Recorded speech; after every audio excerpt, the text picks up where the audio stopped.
Hi guys, this is day 4, Thursday. This is video 1.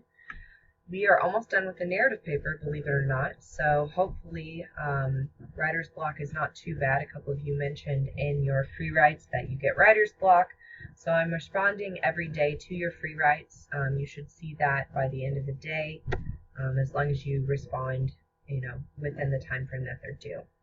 So for today's video, we're going to take a look at the rubric, and we're going to talk a little bit about the syllabus here: tension, turn, resolution, and change for the first video. The second video for today is going to feature the 4 documents that I had you read in the style folder. Okay, so first off, I'm going to show you how to access the rubric. I showed you in the first day videos, but in case you've forgotten, because I know you've done a lot and you've slept since then. So we're at our home page. Go to Papers, Narrative,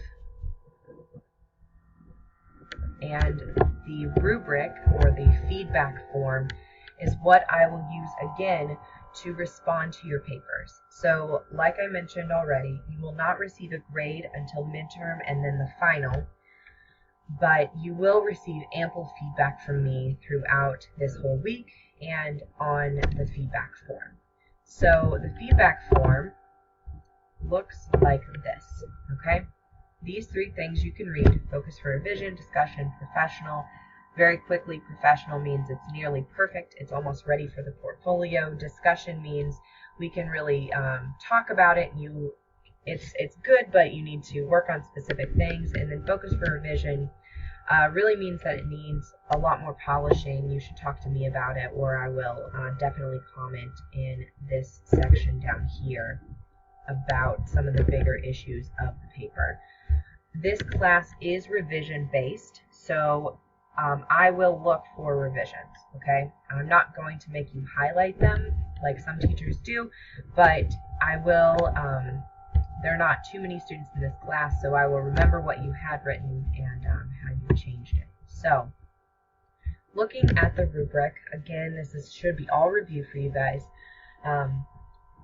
We are talking today mostly about this box here, tension and turn, as well as this box here, resolution, change, and conclusion.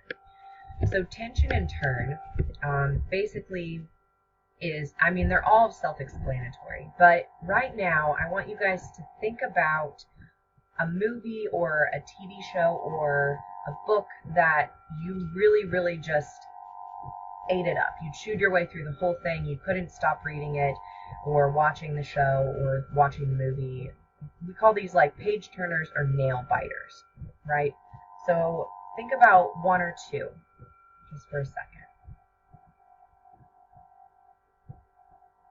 Okay, when I asked myself to think about a couple of them, I thought of shows like Prison Break or The Walking Dead or Game of Thrones. I thought about the Harry Potter series, a lot of fantasy. I'm a huge nerd, so a lot of these things use tension and turn very well. Something like the Hunger Games even, and I won't spoil anything ever on these videos, but like the Hunger Games or the Maze Runner, all of those have a build in them. It's the classic story structure where you have the introduction, and then you're going along, you reach some sort of build, and then a climax, and then the resolution, right?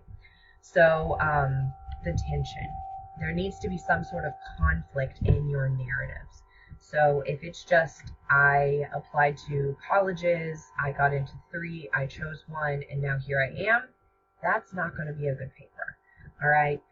You can have great showing and telling, but the tension's not there. What was the conflict? What about money? What about social rules? What about an injury? Some of you are writing sports papers. The conflict would be an injury or a rivalry.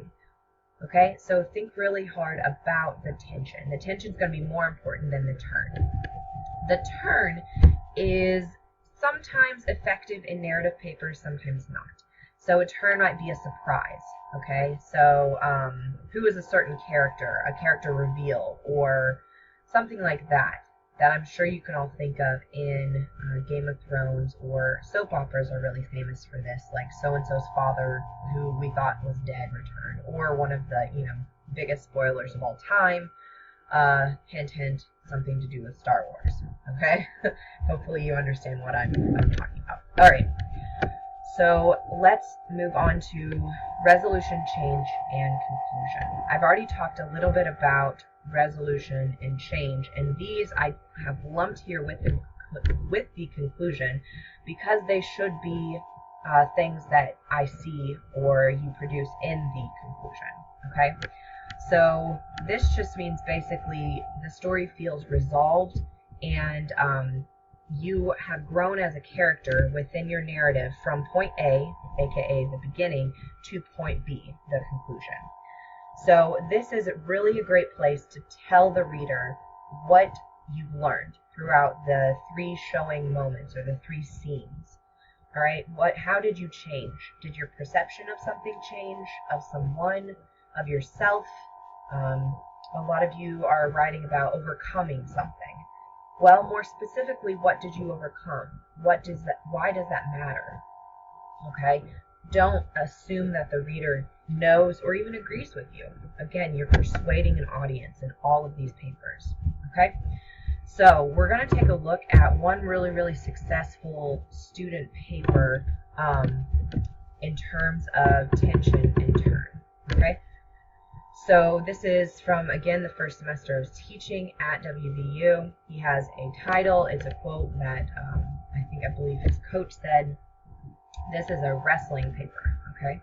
So he starts with a fragment. We'll talk about style in the next video, but he starts with a fragment, repeats it. Adrenaline was the only thing I could feel. I'm going to give you a couple of minutes to read this whole introduction, and then we're going to talk a little bit about the conflict, okay? It's pretty lengthy, so I'll scroll down in just a second.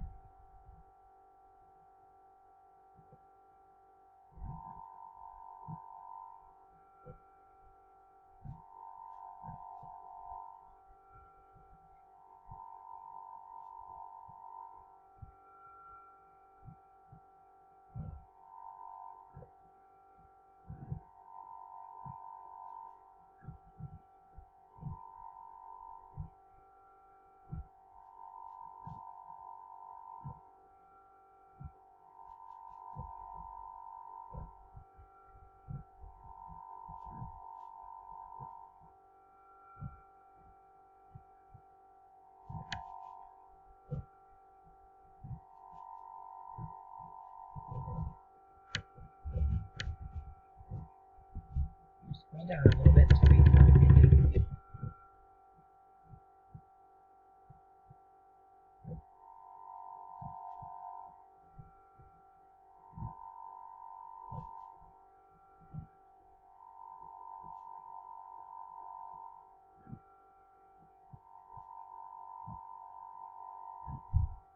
Okay, if you haven't finished, that's all right. You get the gist. So first off, think about what specific details really stuck out to you guys. What do you remember about this paragraph already? So for me, I remember the arm bar. I remember the popping sound. Really this section here, whenever he's feeling his shoulder rip out of the socket, this is like, to me, this is really visceral and really got to me. It was a really great moment, obviously in writing and not in real life for this poor student, but he captured it really well. He set up a conflict where he lost. We want to know about his recovery, his victory perhaps, and it's not just I did a whole bunch of stuff. I ran like Rocky up steps and I succeeded, right? Failure stories are infinitely more interesting than success stories. So this is by no means a perfect introduction or a perfect paper, but the student is introducing conflict really well, and that relates to tension and turn.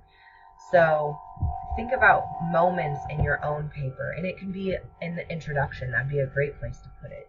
Think about moments where you have conflict. You need to be able to specifically point to, this is where my conflict is, and that will kind of make up for this category here.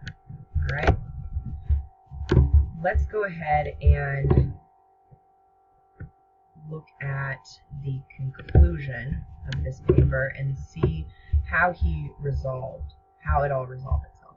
Unfortunately, I will not put this one online because I'm starting to overwhelm you with sample papers. You can always email me and ask for more sample papers, but I know that you're all busy and probably haven't read all 4 that are already up there. So in the conclusion, again, I'll give you just a couple of minutes to read it, and we'll talk about this, and that will be the end of this video. So go ahead and take a few minutes to read the conclusion.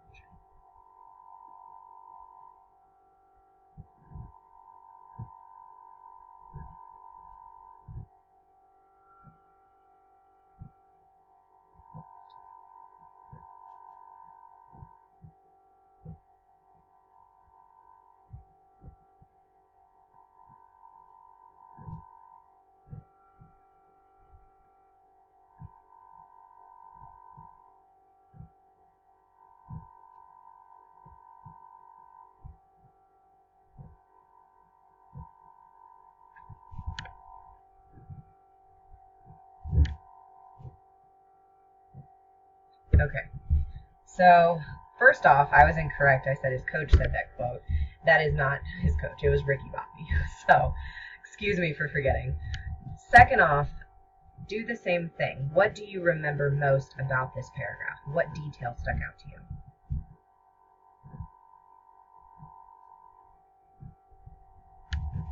To me, it was the anger issues. Okay, this seems to be out of the norm. So a lot of this I would challenge the student to be more specific with, because it seems like you could probably all relate to this, as it's almost like a tarot card or like a palm reading or something that is super general and it is applicable to everyone. So that should not be your paper. So when he dips into something like anger issues or how he relates it to his loss with Dylan, which he mentions earlier in the paper, when he relates it to this, it presents a more unique approach to the conclusion. There's a sort of future issue that he's still working on, that he wants to work on, but it also relates to the past. Okay, so there is some sort of resolution with working hard, benefits of working hard, experiences, etc. But I think here is really where he starts to elaborate on something that's more unique to his personal narrative. Okay, so in the next video, we're going to talk about style and those 4 documents I had you read for today. And we're going to look at another student sample paper that had some really great style. So stick around for that.